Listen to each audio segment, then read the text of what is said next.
నేను మామూలుగా అయితే ఎక్కువ మాట్లాడతానండి, కానీ ఇది మా సంస్థలో జరిగే సినిమా కాబట్టి నేను ఇక్కడ నటుడుగా గెస్ట్గా రాలేదు. ఆయన తమ్ముడుగా వచ్చాను, ఆయనకు మనవడిగా వచ్చాను, ఆయనకు తమ్ముడుగా వచ్చాను, అంతేనండి.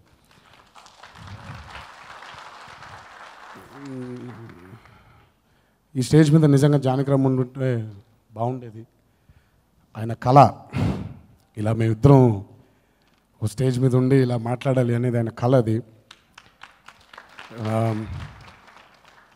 ఉండుంటే ఆయన ఆశీర్వాదం ఎప్పుడు ఉంటుందని మా మీద. అలాగే తాతగారు ఆయన ఆశీర్వాదం ఎప్పుడు మా కుటుంబం మీద ఎల్లప్పుడూ ఇలాగే ఉండాలని కోరుకుంటున్నాను. ఆయన గురించి ఎంత చెప్పినా తక్కువే. నాకు నా ఇద్దరు అన్నలు ఇన్స్పిరేషన్లే. సక్సెస్లు, ఫెయిల్యూర్స్, మన ప్రయత్నాలు ఇవన్నీ పక్కన పెట్టేయండి. నేను ఎప్పుడూ ఒక దీన్ని ఫాలో అవుతాను. ఏం బతికెర్రా అనేది కాకుండా ఏం బతికెర్రా అనేది చెప్పించుకునేలా బతకాలని. కళ్యాణాన్ని అలాగే బతుకుతారు. ఏ రోజు కూడా కళ్యాణాన్ని చెయ్యి ఇలా ఉండదు, ఇలాగే ఉంటుంది.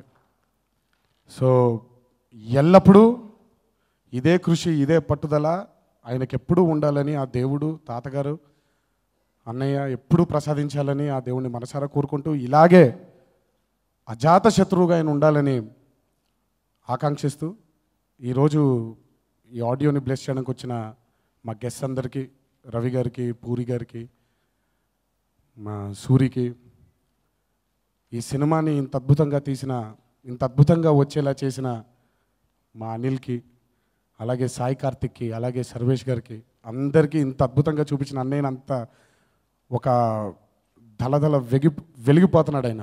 అలా ఆయన అంత అద్భుతంగా ఉండడానికి వెనకమాలు ఉండే కృషి చేసిన వాళ్ళందరికీ, అంత కృషి పెట్టిన అన్నయ్య కూడా నా ధన్యవాదాలు తెలియజేస్తూ ఒకటి చెప్తాను ముగించే ముందు.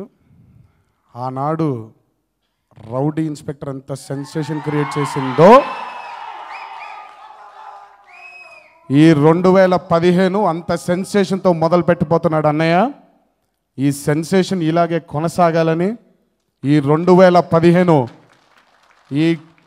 ఈ సంవత్సరం మీద మా కుటుంబం పేరు ఉండాలని ఆ దేవుడిని మనసారా కోరుకుంటాను. Thank you. పటాస్ ట్రైలర్ అదిరింది రవి. మా అనిల్ పని అయిపోయినట్టే అబ్బాయి నీకు, సూపర్. ఇక నువ్వు నెక్స్ట్ కథ రాసుకో, ఈ సినిమా పని అయిపోయినట్టే. కంగ్రాచులేషన్స్.